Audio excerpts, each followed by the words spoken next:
Hi, welcome back to our My Husband, the Crazy Dreamer series. This is an interview that Dr. Barbara Condron is doing with Billy McKee, and it has to do with how dreams are affected by an challenge that we took. Now, the recap a little bit, the last dreams Billy had, there were horses and bicycles. And then continuing kind of a little bit with that theme, his third dream has bicycles, and his fourth dream has a horseless carriage in it. So stay tuned.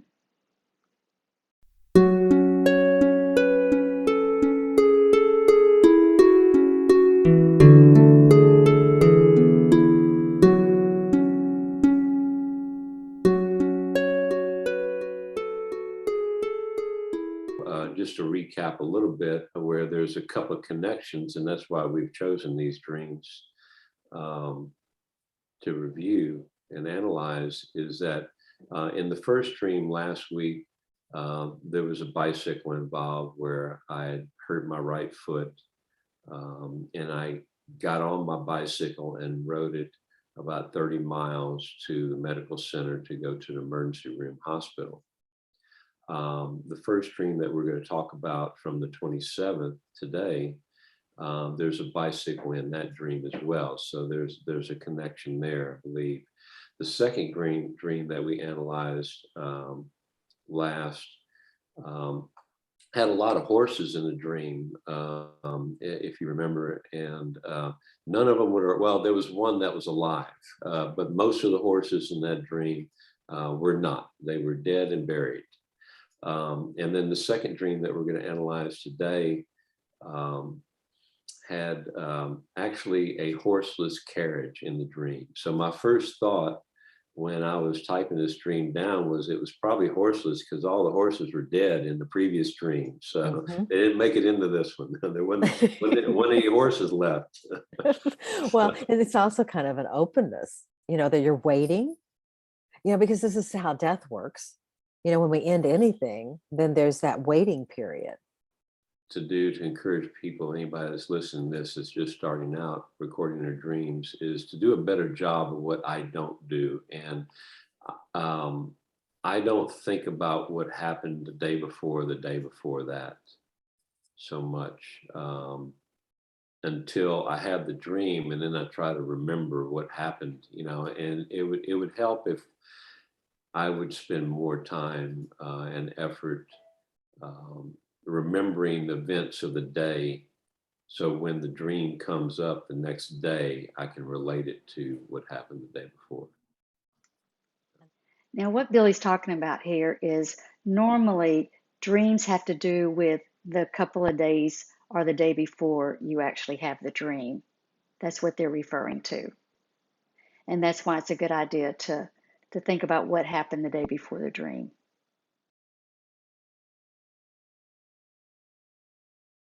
I was walking with a young man in his 20s named Jordan, and Jordan is someone that is a coworker of mine in my part-time job.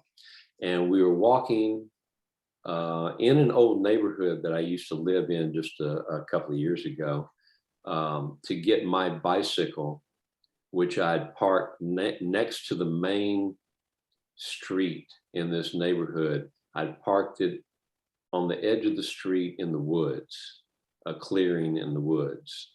And we were walking from work to go pick up my bicycle to go somewhere else. It was dusk. It wasn't dark yet, but it was like in the 6 o'clock time frame.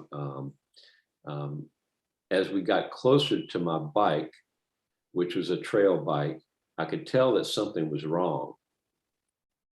And then I realized that thieves had stolen parts off of the bike. The shocks were gone. The rear trunk for carrying items was gone.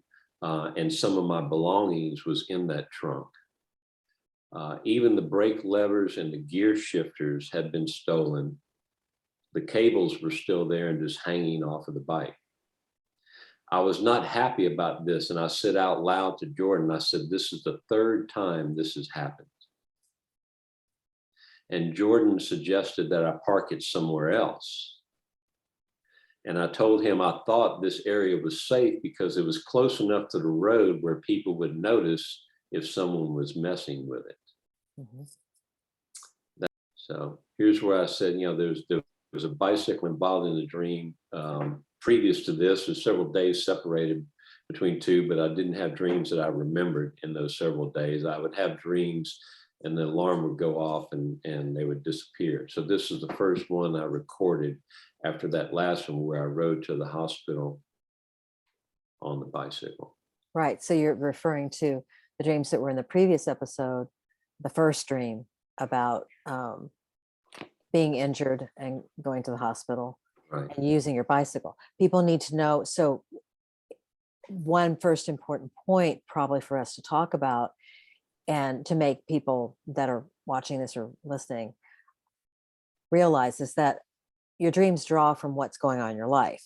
People need to know that you are an expert biker, that this is not just something that you just own and you do, and you every once in a while you do it. This is a discipline that you've had in your life for how long? How many years? Since I was a child. There was a period of 10 years where I moved to an area where it wasn't safe to cycle. So I traded that for horsing and ranching, which wasn't safe either, but anyway. Okay, but look at that. Stop, rest there for a moment. I mean, what you just told me, you just did a truth bomb. That's what some people like to call it. It's like, drop the truth bomb.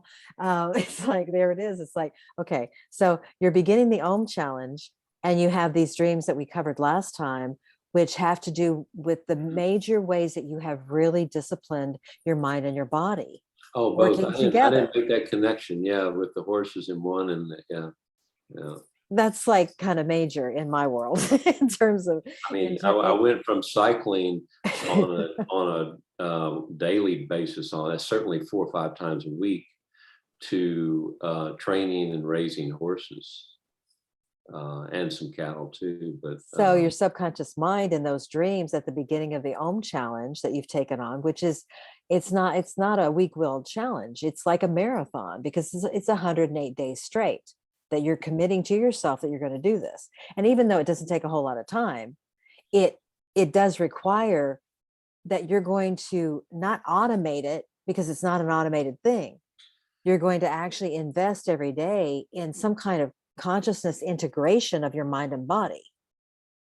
The bicycle represents balance, but it's also a vehicle. So it has to do with your body. It has wheels. So it's really talking about the chakras when you get into, more esoteric way, but it's the way that we convert mental energy into physical, very similar to how your digestion works. If you want to land it and ground it to something that somebody might go, oh, that's what she's talking about. I think people are a lot more aware now than they were 50 years ago when I started doing this stuff publicly.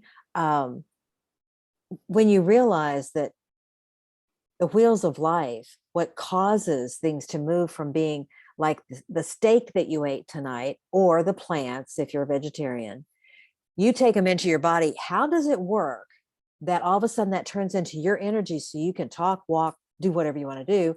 What you don't need gets excreted from the body. How does that even work? Most people pay no attention whatsoever. None. So the Om is all that area in between that is unknown.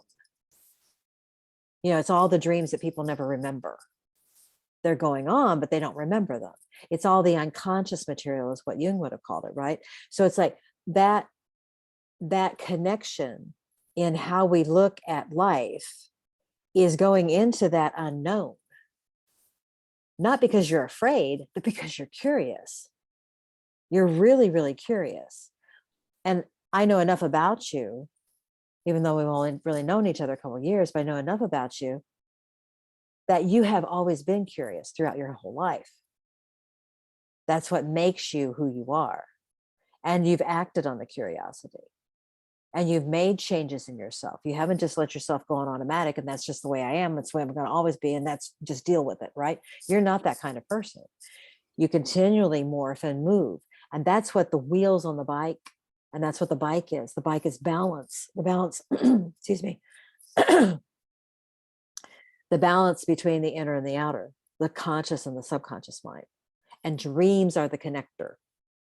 Our capacity to think and to reason and to imagine is the connector between the mind and body. So your bicycles in the dream are, and in your life, are representing that ability for you to transform, for you to change. So in the first dream, in the first week of the challenge, you were injured. Your body was injured. And so everything was about that and what that brought about.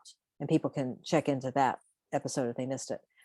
This week, at the end of the week, right, at the end of the first week, after 7 movements of Om, you now are at a point where you're looking at the bicycle. You're going into what the bicycle is itself, and the fact that it has things missing, things have been stolen from it. The framework's still there, right? Mm-hmm. Yeah. But The wheels are still there. Yeah, it's not really operable. Is that true? That's true, because you'll see in the next short paragraph that I walked it across the street. I didn't ride it. So there's a movement in your consciousness from the beginning of the week to the end that has to do with how you look at balance of the inner and the outer, what you're eliminating that doesn't need to be there. What you're noting is that you are dropping certain things that don't need to be there. And the dream is bringing your attention to what's missing.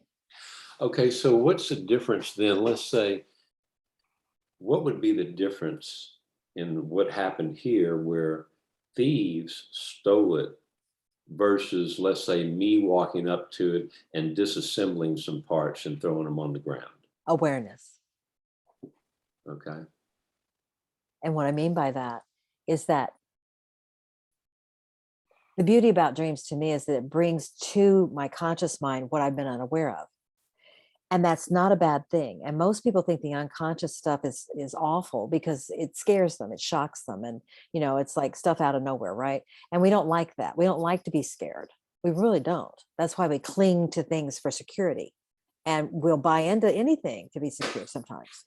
And that's a big thing on the table with everybody at this point in humanity's adventure. And it's not going to go away. People are more aware of their fears now than they ever have been. That's actually good when they're doing work like you and I do, because we're going right in there and looking at it. So the thievery part in a dream is that I didn't know this was going on. I didn't know anything needed to be done here. So the dream is telling my conscious mind, hey, things are being done, but you're not paying attention to them. That's what you said earlier. You weren't aware of them. Yeah. Yeah. It's what you said just a minute ago. It's like, don't miss this. It's like subconscious mind, the best friend you got, ever will have. It's your beloved. It's all of that thing. It's all the inner self thing. And so relying upon that discourse, that intercourse, literally, that happens when you sleep between your inner and outer self, because your outer self's calmed down enough that it might listen. It might listen to the wife, or it might listen to the husband, right? I mean, depending on which sex you are. And you might actually have that concordance, that coming together. So your subconscious mind is saying, Billy, you weren't aware of this, and I want you to be aware of this, because otherwise you're stealing from yourself. You're missing it. And one way that it just came up is what you just said. It's the dawning of the awareness in you that you want to pay much keener attention to what's going on during the day. Yeah. That's how you were stealing from yourself. I do pay attention in the moment what's going on during the day, but I haven't spent much time to hone my memory abilities to where I can have instant recall the next day or day after that of what happened. And the exercise you were talking about earlier, the 5-day reversal. 5-step reversal, yeah. Yeah. That will help, I know, because I have practiced that before a short period of time and saw immediate results from it. So I need to get back to doing that again. So you've just described it, I think, to my ears, exactly what that dream was talking about as a whole, as a theme. is that you were aware in your everyday life of ways that you could sharpen your memory, but you weren't using them. Mm-hmm. So when that happens, then the subconscious mind comes in and says, hey, remember this? Hey, you're doing this, so you might want to look when you're awake at what you can do about it. It's bringing things into the light. Think of it that way. You know, I think that's a beautiful way to start neutralizing the fear and also the ego thing that wants to say, well, that was really dumb or stupid or whatever. Those are mine that I do. That you may have different ones. Are condemning, feeling guilty, shameful, all those kinds of low frequency vibes that we fall into and we get stuck. Well, nobody wants to be stuck there, and nobody has to be. That's the beauty of it. We don't have to be. Dreams are the best friend in keeping us moving and keeping us honest. Yeah, well, all this tells me exactly why Jordan was chosen to be in this dream too, which is the first time I ever had that. So I've only known Jordan for, I've only worked with him for 6 months. I've known him for a year.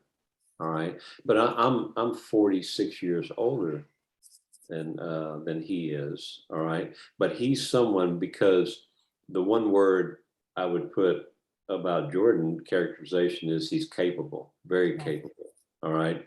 And he's been doing his job that he does for 2 years longer than I have. So even at my age, I know the value of that. And I go to him when I have a question about something and say, hey, how is this done? All right. You know, teach me how this is done. And so that tells me why he's in the dream. Excellent.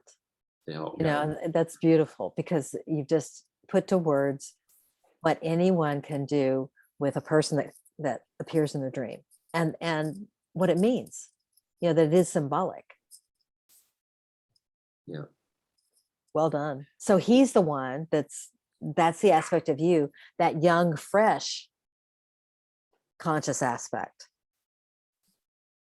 that is noting that movement between the conscious and unconscious mind. And then at the end of the dream, you actually walk. What's the very end of the dream? Yeah. So I took the bike. We walked across the street. I was pushing a bike. We were next to each other. And we walked to a building across the street that was a 2-story building that had a restaurant and a nightclub on the 2nd story. And this is where we were going to relax after work. And there might have been some other things that went on after that in the dream. I have the feeling that there was, but I don't remember any of them. That's the last memory I have in the dream, is that I dropped off the bike or parked it, and then we started walking up the stairs together. So the movement between the balance, which you had the bike last week at the beginning of the week, and now, you know, this is later, and the way you're seeing balance now, the key seems to be Jordan, which you just described very well, that it's that younger aspect of you, you know, which is really beautiful to me because you've got the younger aspect and then you've got who you are now, and there's not a gap there now. I mean, the dream is like filling in that space of, it's kind of the theme of what we've talked about, really appreciating who you are at every stage of your life and appreciating how you got to where you are, whether you're 10 or 90. And the bicycle really illustrates, I think, that symbology for anybody is, you know, balance. We can say balance is just keeping things like this. Well, one of the things I've learned and worked with people over the years with is that that's stagnation. That's not balance.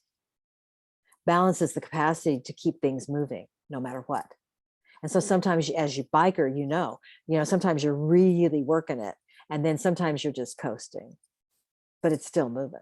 And so it's all in how you navigate that, when to move, when to wait, when to move, when to wait. Right. You can't coast forever. nor can you work out like crazy all the time Forever. or you're Yeah, dead. right. You wear yourself, you burn yourself out. Burnout's a big deal. So that's why we have daytime dreaming and nighttime dreaming. For most people, nighttime dreaming is coasting, and it's really coasting forever because they don't pay attention. And when they start paying attention, and then they pay greater attention to their day, then they're starting to really get into the rhythm of life. They're not missing anything that life has to offer, and they're not discounting any part of life anymore. They're embracing it and loving it, which is, I think, what we're here to do. I really don't think we're here to make problems for ourselves and other people. I really don't think that's the purpose of life. Maybe it is, but I don't think so. Which may lead us to the next dream. Your next dream. Okay, that's the end of dream number 3. So stay tuned, and we're going to have dream number 4, where Billy has a horseless carriage in his dream. Wonder what that means after having a dream with a bunch of dead horses. Stay tuned.